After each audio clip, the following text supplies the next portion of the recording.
ये कांग्रेस के नेता कहते हैं जितनी आबादी उतना हक। मैं कहता हूं इस देश में अगर सबसे बड़ी कोई आबादी है तो वो आबादी गरीब है, और इसलिए मेरे लिए गरीब ही सबसे बड़ी आबादी है और गरीब का कल्याण यही मेरा मकसद है। ओम कश्यप, अर्जुन से लड़ना हो तो मत कहो सभा में मौन, नाम धाम कुछ कहो, बताओ कि तुम जाति हो कौन। लोगों ने कम समय में सरकार बनने के बाद ही कम समय में हम लोगों ने जानकारी इकट्ठा भी की है, और आज ऐतिहासिक दिन पर जो है ऐतिहासिक काम जो है हम लोगों ने किया है, जारी भी किया है। हम लोग तो चाहते हैं कि प्रधानमंत्री जी और भाजपा के लोग जो हैं पूरे देश में जो है जातीय जनगणना जो है कराना चाहिए।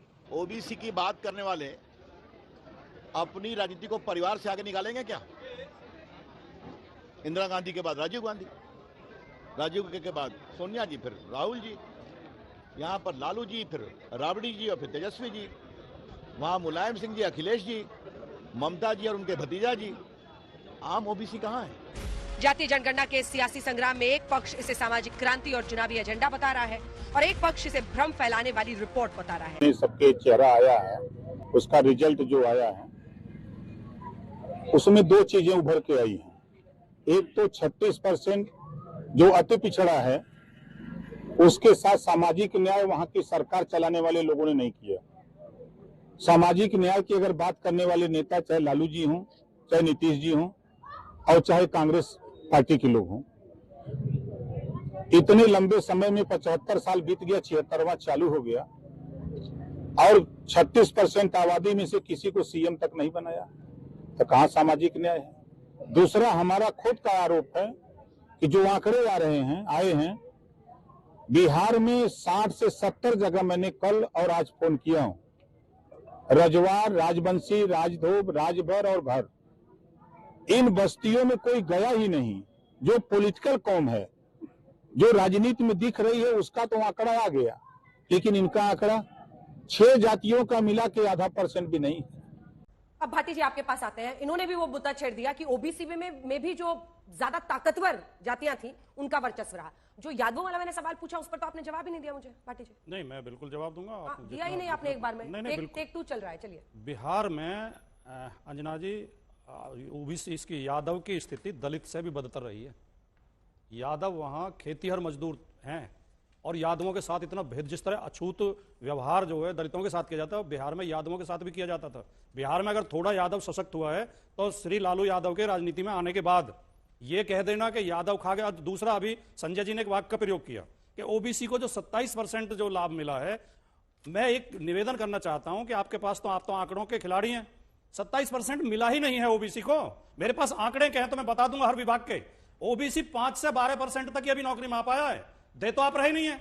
ये झूठ जरूर ये परोस रहे हैं आप, निचले तबके के लोगों को बहका रहे हैं, सीधे साधे जो कम पढ़े लिखे लोग हैं। अरे तुम्हारा सारा हिस्सा यादव खा गए, तुम्हारा सारा हिस्सा यादव खा गए। उत्तर प्रदेश में 69,000 शिक्षक की भर्ती हुई, आप यादवों को मत देते, बाकी ओबीसी को भर देते। आपने तो सारे ओबीसी के हक मार के उन्हें जनरल कास्ट को दे दिया। हाईकोर्ट तक ने फैसला दिया सरकार के खिलाफ, राष्ट्रीय पिछड़ा वर्ग आयोग ने सरकार के खिलाफ फैसला दिया है। आप तो ओबीसी का हक मार रहे हैं, हर भर्ती में मार रहे हैं, हर विभाग में मार रहे हैं। और आप ये फर्ज ये ने बांटने के लिए, क्योंकि जो अंग्रेजों वाली पॉलिसी थी डिवाइडेड रूल, रोहनी कमीशन और कुछ नहीं कहता, रोहनी कमीशन ओबीसी को बांटने की बात करता है। हम ये कहना चाहते हैं एक बार 27% तो पूरा कर दो, फिर आप बांट देना, लेकिन आप दे तो कुछ नहीं रहे हैं। आप थाली तो खा लिए, खाना तो परोस नहीं रहे। और ये मेहमान ज्यादा खा गए, इन्हें नहीं मिला, 2 को जो है आप उन्हें आपस में लड़ा रहे हैं, खाली भूखे पेट लोगों को। तो ये एक चालाकी है, केवल ओबीसी को। संजय जी का एक रिमार्क है इस पे, संजय, क्योंकि उनका नाम लिया नहीं, भाटी जी जो बात कह रहे हैं, मुझे भी इस बात का अंदाज है कि 27% रिजर्वेशन कई जगहों पे नहीं मिला। मैं ऐसे कई उदाहरण जानता हूं, मेरे कुछ दोस्त हैं, मैं उनके उदाहरण जानता हूं, जिसका जिक्र नहीं कर रहा। लेकिन जितना भी मिला, मान लीजिए 10% भी मिला, उसमें भी ये जरूर हुआ है कि इसका बड़ा हिस्सा जो अपर ओबीसी कास्ट है, आपने यादवों का जिक्र किया, कुर्मियों का जिक्र किया, उनके हिस्से में ज्यादा गया और जो लोअर ओबीसी है वो उससे अछूते रहे। एक वाक्य, केवल एक वाक्य। शुरुआती उनके आरोपों पर, हाँ, उनके फर्स्ट स्टेटमेंट आपने संजय जी का सुना था, संजय निरुपम इसके बाद संजय निरुपम जी का फर्स्ट स्टेटमेंट ये था कि रिजर्वेशन में भी कुछ डोमिनेंट वर्ग है उनको मिला है और बाकी इक्विटेबल नहीं हुआ। ये उनका ऑफिशियल स्टेटमेंट था। अभी रोहिणी के खिलाफ इन्होंने स्टैंड लिया, इनकी एका है, हमने तो रोहिणी कमीशन बना दिया, रिपोर्ट अभी सबमिट हुई है हाल ही में। एक विरोध कर रहा है, एक स्वयं सुमोटो उन्होंने सपोर्ट किया था। मैंने नहीं बोला था, सपोर्ट उन्होंने किया था। अच्छा दूसरी बात मैं बोल रहा हूं, बाकी सब छोड़ दीजिए, मैं आपको क्यों ओबीसी को नहीं मिला उनका कोटा, एक तो उदाहरण ये सामने आ गया ना एनसीबीसी की रिपोर्ट से कि बिहार में कुर्मियों को सर्टिफिकेट नहीं मिला कुर्मी होने का, और एग्रीकल्चरल इनकम को जोड़ दिया गया इनकम में ताकि उनका क्रीमी जो लेयर है उसमें चले जाए वो। राजस्थान में 7 जिलों में एक ओबीसी को फायदा नहीं मिला, और बंगाल में रोहिंग्याओं को मिल रहा है भाई।